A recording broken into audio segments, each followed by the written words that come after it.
big story, hate crime questions. A pastor now charged in the murder of a transgender woman. Investigators not yet revealing the true motive behind the killing. The body of 36-year-old Kelly Stowe was found early Friday morning in the area of East McNichols and Brush. Tonight, 46-year-old Albert Weathers is charged with her murder. Weathers is from Sterling Heights, works for the Great Lakes Water Authority, and investigators confirm he is a pastor at a church in Detroit. The mother of Kelly Stowe is devastated, trying to come to grips with her murder. Kelly was shot to death just before 6 o'clock Friday morning, and investigators say the person who killed the transgender woman is 46-year-old Albert Weathers, a local pastor. If you don't hear me preaching no more, if you don't hear me preaching no more. Pastor Weathers is now charged with open murder and the use of a firearm and the commission of a felony. At his home in Sterling Heights, a woman who answered the door would only say they have no comment. Kelly Stowe was shot to death in the area of East McNichols and Brush in Detroit, and a source close to the investigation says there was a witness and that Albert Weathers only called police an hour after the shooting and after he clocked into work at the Great Lakes Water Authority. Questions that are expected to be answered at the preliminary examination include the motive for allegedly murdering Kelly, who aspired to be a fashion designer and buyer. I raised her to respect people, to love people, just as she was brought up in the church. Everybody don't judge. Everybody's different. Just as she was brought up in the church. Everybody don't judge. Everybody's different. And it's okay. Jaleesa Abad is with Fair Michigan, and like Kelly Stowe was, she's an advocate for those in the LGBTQ community, especially trans women of color. So though work has to be done, we are doing the work, and I just want to emphasize to my community that to continue to do this work, I need them to continue to come forward and report these crimes. And Albert Weathers no longer works for the Great Lakes Water Authority, and a source says when he called police an hour later from work, he claimed that he had been robbed and said he shot someone. His bond has been set at $1 million. I want to give all the praises and the honor to Yahweh Bahashem, Yahweh Shai Bahashem, Recha HaQuadash, and double honors to the elder apostles and elder bishops of Great Millstone. Honors to you, brethren, you followers of the truth. Sincerely, shalom. Shalom to you few sisters, and shalom to the elect. Anyway, I've ran across this story. It's a guy on Dawson's TV who always getting on these pastors and these Christians. So there's many scriptures I can bring out, like Leviticus 20, Jude 1 and 7, Romans 1:27. You know, all you in the truth. And they'll know that. But because of the nature of the video, I'm going to read certain scriptures and go into it a little bit. So, this guy named Albert, what's his name? Albert Weathers. He was a married man, right? He had a great life. He had a great life, a great wife, so to speak. And he decides to pick up a trans worker.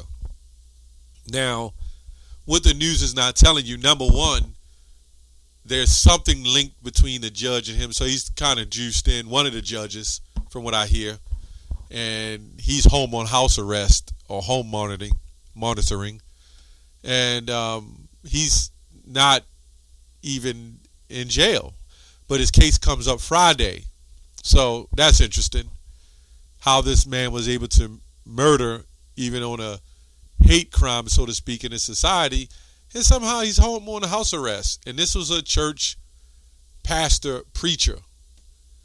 Now, another question or another issue I'm having, as we all know, they the ones that say you ain't got to keep the law. That's what they teach. You ain't got to keep the law. Now, I also read an article on this real quick, but first I got to get a scripture. Right, 2 Corinthians 11 and 13, it says, for such are false apostles, right, deceitful workers, right. This guy, he's been known to go, he works for the water plant, so it's kind of ironic that he's like that thirsty traveler. So he goes into, as you know, the book of Sirach 26, I think, where it's talking about Eve. But anyway, he works at a water plant. He had a good life, so to speak, made good money, scamming people in the churches, I'm pretty sure. I don't know for sure. But they make a living in those churches. And somehow he gets mad and kill a trans, again, I'm going according to the video, a trans woman. Now, we already know what the deal is with that. But he kills a trans woman, right? Supposedly. Or, yeah. And he tries to make it seem like he didn't know that that's who this was. When you keep reading the story, he tries to say he heard the voice. But then the other workers have all came forward and said they were laying down with him, right? So that's where the change comes, even in my eyes, through the Spirit. There's one thing where you didn't know, which if you were Jake, you should be checking things out, especially a brother in the truth. But it's another thing where you knew who and what this was, and you decided to pick them up, I'm going to say that, and roll around with them, and then they claim that he didn't like to pay any money. Anyway, it says disguising themselves as apostles of Yahushua, right? These guys aren't even on the level of Israelites, but we do that to make, the argument, so to speak, that these Christians, they all fit in that category. Now, there's Christians who say, you ain't got to keep the law. We'll get in that too in a second. But let me read the article. Detroit pastor who killed trans woman reportedly sought out sex workers. That's what it says.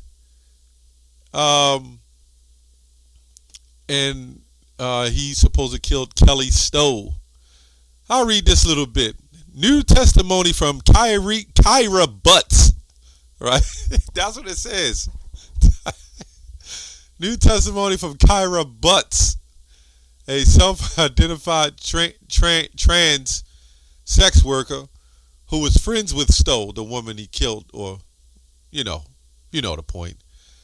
Testified she's seen, it says she's seen, it's a trans, but she's seen, Weathers frequent in the area around 6 Mile Woodward, an area known for its high population of sex workers as far back as 2008, according to Pride Source. Butts alleges, I gotta read this stuff, this is what it says. Butts alleges she went on several dates with Weathers and said he was one of them guys that I hooked up with. He would drive around a lot. He would pick someone up before he picked someone up. Butts claimed to have stopped going on dates with Weathers, intimidating and aggressive attitude. She also said the pastor would change the fee. The last time she was with Weathers was a week before Stowe was killed. Right? So, this is alleged that this pastor had an addiction for picking up trans people. Best way I'm going to say that. Picking up trans people. So he's been doing this for a period of time going way back. Press Source also report the court also heard testimony of Eddie Neal Price, a passerby who said he witnessed a woman believed to be Stowe shoved out of a car on December 7, 2018 in the area of 6 Mile and Brush. Neal Price called 911 to report the incidents before driving off.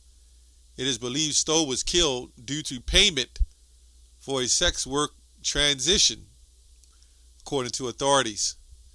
Anyway, let's go on to Romans 3, because you have, going into this story, even in the scriptures, what Paul was going through, You had our people boasting about the law, but they made the law carnal, and it was not spiritual. They wasn't using faith in the spirituality of the law. It became a normal, like, religious tradition, so to speak.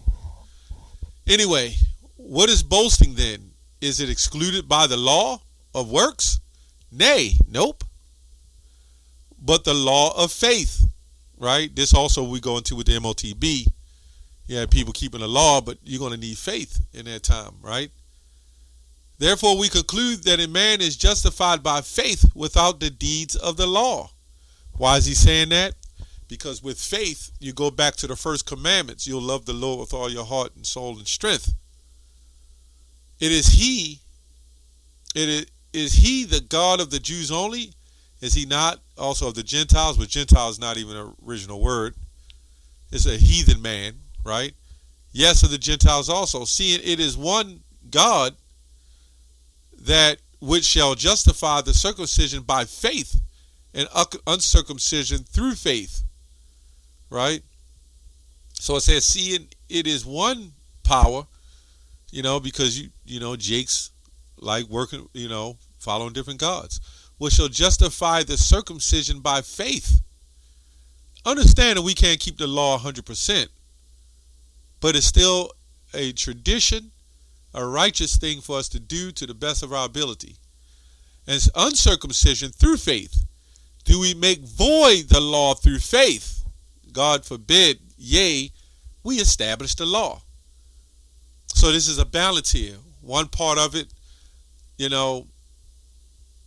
Jake is all about the law. You got Christians who say you don't need the law. You just got to have faith.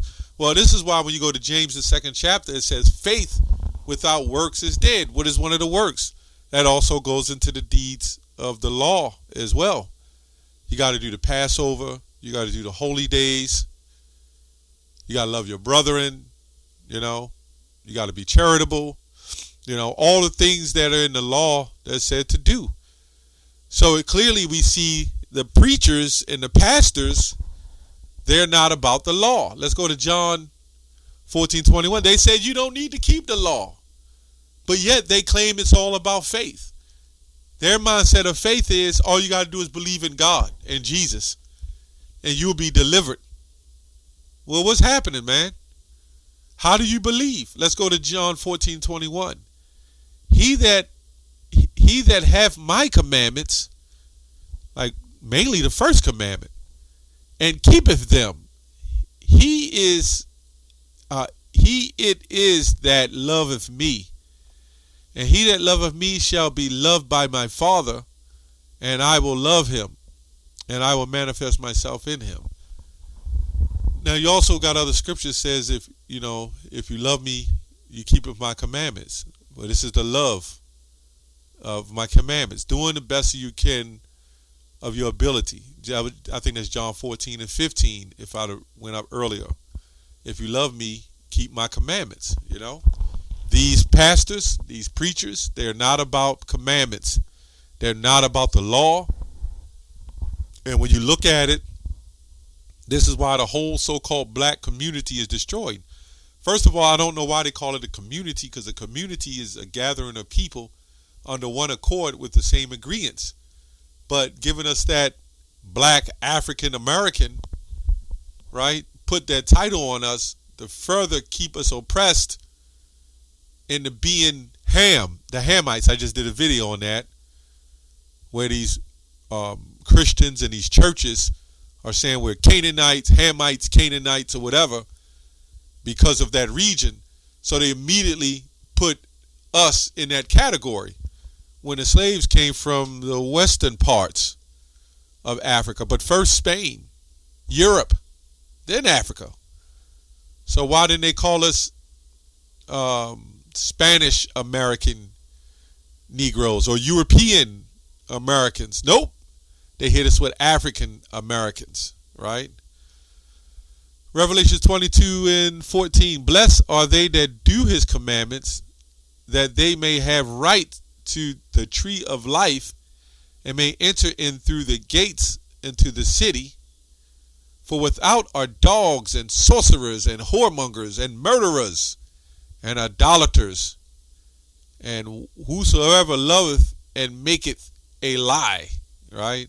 These Christians are through, man. These are, right now, the worst thing going is to be a Christian. I mean, you got the sheeple who will follow them, and then they'll make excuses for him and say, hey, we all sin, we all go through things, we all this. Well, these guys ain't got the Lord. They're not even considering themselves sinning, because really they don't even believe in the law. If you don't have the law, how are you going to really sin if you don't believe in it? Anyway, that's all I have on that. Shalom.